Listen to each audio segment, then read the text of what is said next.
Hi, my name is Chris Tomczyk. I'm a director of growth at Battlebound. We're a A16Z-backed gaming startup, and we are taking on a challenge to build a fully on-chain RPG Pokemon-inspired game for Web3 called Antares. The case is Pokemon started as a Game Boy game in the 90s. Nobody expected much. And out of the sudden, throughout the next 20 years, it grew into the $9 billion annual revenue kind of a case. So that's kind of insane on its own, right? But, the Pokemon target audience skews very young back in the day, from 6 to 12. Most of its players have grown up, and they expect much more from the genre they used to know. The nostalgia is there, but the rest of the things, not so much. So the lack of innovation, poor graphics, repetitive gameplay have left players yearning for something more. And Palworld only proved that in Web 2. So there has to be some solution of us introducing even more, but low-key going into Web 3 kind of aspects that are there, but last cycle was not exactly utilizing that kind of a case. So players want just to see new fresh takes, and let's just deliver that to them. Antares' competitive edge is being the first free-to-play online creature collecting RPG. You can play with friends as your creatures. There is PvE for the casual kind of a gameplay. There is on-chain PvP for the likes of most of our Web3 kind of solutions where players can bet against each other in a fighting kind of a game. So there is a solution for both of the ends. Antares combines the best of Pokemon creature collecting with a with a Web3 RPG where you can collect, breed, evolve, and own your own squad of digital creatures called Antera. And about the team, well, the Battlebound founding team has built and scaled the AAA games before, from 0 to billions in revenue, going into League of Legends, Teamfight Tactics, Guild Wars 2. But there is also my expertise that comes into the go-to-market and TGEs and all of that within crypto. I worked with LTO, Polygon, Heroes of Mavia only this year to launch them into the TG. Our first Web3 game, EvaVerse, has made about 4 mil in revenue, and we are here to make the Antares division the reality.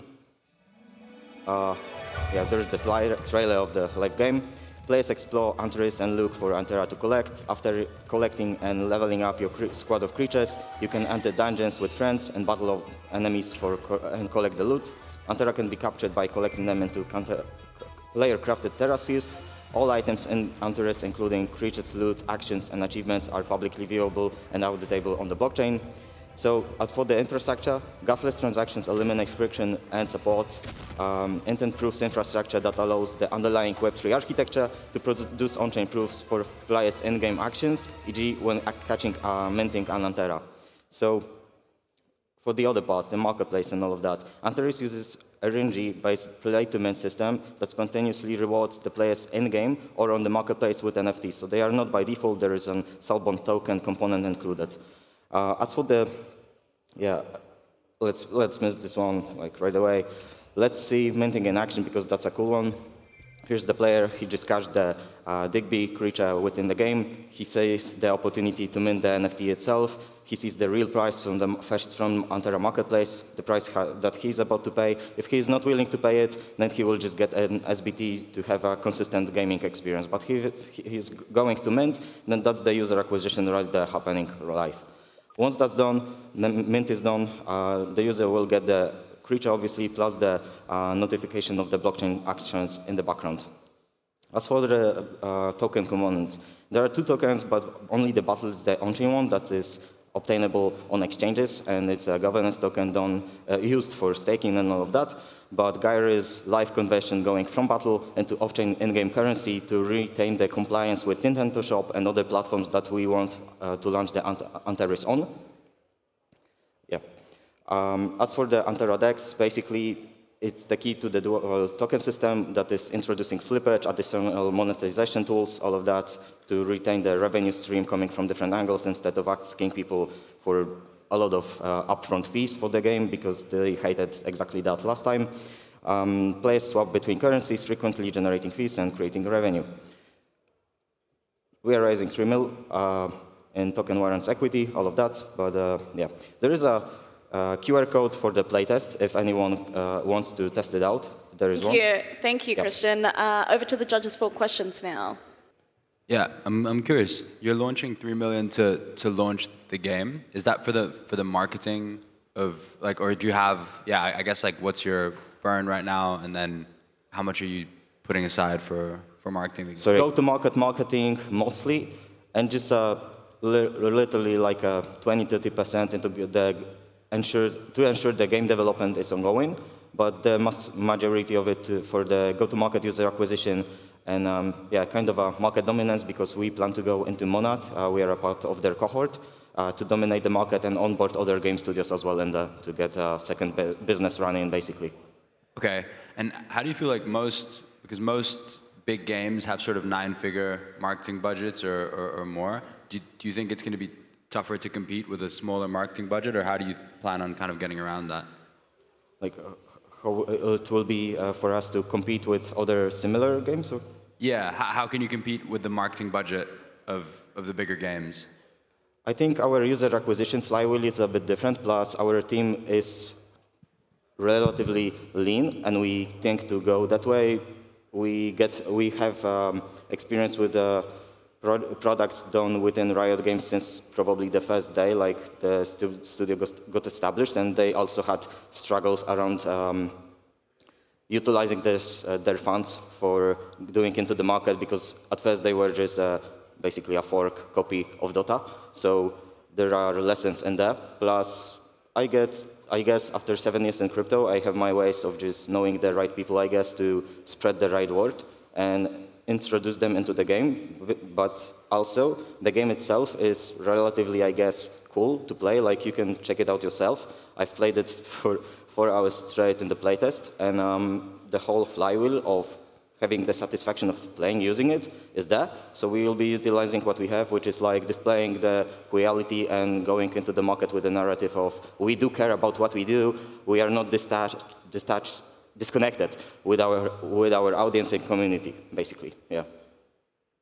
I'm curious. The pitch started off as Pokemon. Do you have to license any IP from Pokemon? Not at all.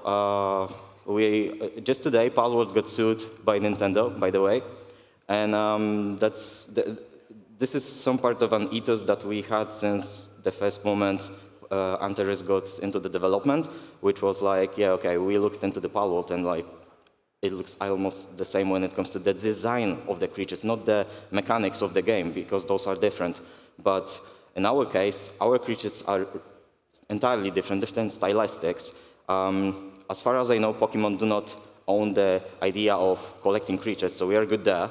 We've made sure that the game mechanics soft connect with Web3 aspects of it. So, in fact, at some point, if we grew just enough, they might be interested to work with us, because they are not working on any Web3 components, and there is much more companies like Epic Games, Nintendo, many more, Ubisoft, that try to delve into what Web3 is doing, and will try to get actual working frameworks rather than building on their own, because they have no idea what they're doing. So, yeah. Is there an element of destroying the NFTs or burning them? Burning them? Yeah. Sorry, yeah. Like just like if they can get minted in game and then more players come in, the price should asymptotically approach zero over time for the value of the NFTs from like a supply perspective. So curious how you combat that. Yeah, so we will be introducing those NFT collections. Like, let's imagine, we'll give away or sell 100 of creatures, like on first week of release of a new creature, which is relatively small versus the 10,000 NFT collections, whatnot. The rest will be put into the game mechanic that players will actually need to play to mine or get the creature out of the game. But after a year or so, the flywheel will include, because we will be introducing different creatures all the time, right? like characters in League of Legends, right? After some time, we will get the same mechanics, like, I don't know if you know Check's NFT, right? They had that cool mechanic of merging 2 NFTs into one to make something else. That's the way, not just direct burning, because like, I'm just not a fan of direct burning, but burning will be used with some of the aspects of the game, but not the main driver, if you will. Yeah. Yeah, I think we're out of time, but thank you very much. Thanks, guys.